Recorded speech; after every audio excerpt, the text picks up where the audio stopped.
at you live and direct from Black Facts Headquarters Central. This is Doc Ock. All the time, every time, right on time. Presenting more tales from Ethiopia. Greetings to one and all. I hope everybody had a good day today. I got out there in the thick of it today. I was out there chopping that bamboo. That's right, big bamboo. Got the big bamboo out here. I'm glad I didn't grow that timber bamboo now though, because this bamboo wasn't that difficult to chop down. If I'd grown that timber bamboo, it'd have been a lot more difficult. Yeah, trying to keep that bamboo up off the fence. But that's another story. Meanwhile, let's get on with getting on. You know what you need to do. If you like what you see, give us a like. If you like what you hear, give us a thumbs up. If you just want to give us a cheer, go ahead and subscribe right here. Thank you very much, if you don't mind. It would be quite kind. Meanwhile, let's go ahead and read our proverb for the night. Proverb for the night is, the truth is like gold. Keep it locked up, and you will find it exactly as you first put it away. The truth is like gold. Keep it locked up, and you will find it exactly as you first put it away. And that is a proverb from Senegal. The truth is like gold. Keep it locked up, and you will find it exactly as you first put it away. All right. Interesting proverb, to say the least.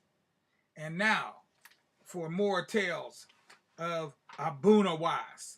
Let's see what what Abunawas has to tell us tonight. All right. There was a man who went on a journey, and he had a cow. And before he left, he took his cow to a big man in the town, and that man had a bull. While the man was on the journey, his cow calved 7 times. When he came back, he went to fetch his cow, and he had heard that his cow had calved. When he got there, he said, "I want my cow and its calves." The old man replied, "Go to the pen and take that cow of yours which you left behind." The man said, "And how can that be when my cow has calved?" The old man replied,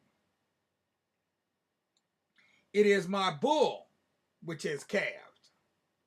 When yours came, it had no calf, and now take it itself." The man was grieved and went to Abunuwas, who agreed to help him with much weeping, and said, "Lend me 3 rupees so that I may help my father who has just given birth." The old man said, "Don't make fun of me. If your mother has given birth, I will give them to you." Abunuwas said, "No, master, it's my father who has given birth." And the old man replied, "I've never yet heard of a man giving birth." Abunuwas said, "Well, you hear it today," but the old man wouldn't agree. So Abunuwas said, "If a man doesn't give birth, how is it that you have cheated this poor fellow of his oxen? You say it is your ox that is given birth, and it is a bull. It would have been better if you had said that you had wanted a fee for looking after the cow." The man could make no answer to Abunuwas, and he gave him all 7 calves. Right. Now, these are old stories, so this only makes sense in the day of in vitro fertilization and all this kind of thing. We've now heard tale of men having babies. I don't know if it's true or not, but this story of Abunawas, that is the truth. Lock it up, and it will be just as you left it. Treat it like gold. Lock it up. One day, a merchant killed a goat. At the time of cooking, there came a beggar, and by the way of feeding, he sat down to the leeward of the food, so that he got the smell. In the morning, the beggar met the merchant, and said to him, Master, you were very good to me yesterday. I was nourished on the smell of your goat until I was well fed. The merchant said, That's it. That's why my goat was tasteless, because you took all the flavor. And he went and accused him before Harun Rashid, who was very fond of merchants, and ordered the beggar to pay 12 rupees. The beggar went and cried, for he had no money. He met Abunawas, who said he would help him, and gave him 12 rupees, telling him not to pay it until he himself should come. In the morning, they met before the Sultan. When the beggar stood forth to pay, Abunuwas said, You have your 12 rupees? He answered, I have them. Abunuwas took them and called the merchant to fetch them. When the merchant wanted to receive them, Abunuwas said, Wait, and flung them on the floor, saying, There you are, take the chink of these rupees, because the beggar didn't eat the meat, but only had the smell.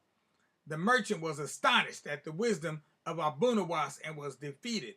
Abunuwas left the 12 rupees for the beggar and went home. Take the chink. In other words, the sound of the rupees hitting the floor. Since all the beggar had was the smell of the goat, then it made sense to pay the merchant with just the sound of the rupees. Yeah, Abunawas. Okay, this is the last Abunawas story, so I'm going to go ahead and read it right now instead of waiting for the next day, because we only have one and it's kind of a short one. A certain king was very fond of Abunawas because of his jest, until one day when they were at the Diwan, the king called, "O Wazir!" The Wazir answered, "Here am I," and went and stooped over the king, who whispered in his ear. And Abunuwas wanted very much to be treated like that, and said, "O king, I dreamed that every day you ought to call me and whisper to me, even if you have nothing to say." The king said, "Certainly, Abunuwas." The next morning when he got to the Diwan, the king called for him, but he went to the king, and the king whispered nothing but a joke in his ear. Abunuwas, however, said aloud, "God willing, I will do all that you have told me." The people were troubled, and the Wazir said, "Well, I told the king a long time ago that Abunuwas was a man of no account, and now everything in the town will go wrong." And the king said, "Well, what shall I do to get rid of Abunuwas?"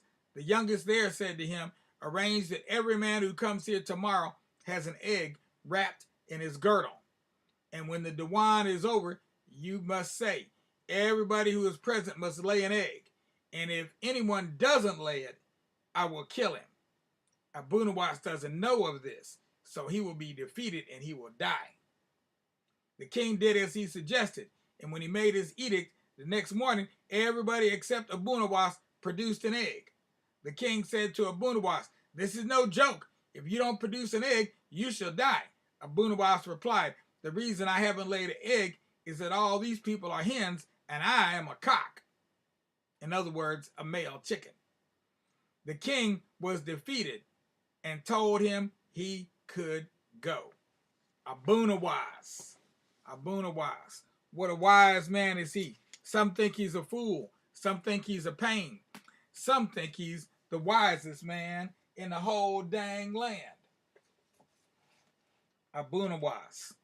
So if you ever run into someone that spouts wisdom like Abunuwas, know that you should not try to trick him, for you will be defeated.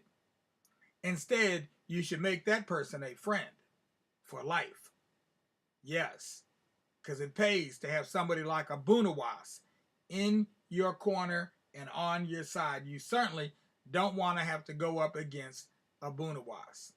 Now, for all you little children out there, it's time for y'all to put your little heads on your little pillows, on your little beds, close those yeah eyes, and wait for that sun to rise. And when those sunbeams come beaming down on your eyes, please go ahead and rise and greet the day in a very nice way. And as for all you adults, you can give us your greeting right now. If you like what you've seen, give us a like. If you like what you've heard, give us the word in the form of a thumbs up. And if you like what you see and what you hear, please subscribe right over here. There's a button for you. Go ahead and push that button. It won't cost you a dime, but it will allow you to hear us when next we start to rhyme. And that'll be tomorrow at noon. Look for us then, because we'll be back real soon at noon on tomorrow. Peace out until then.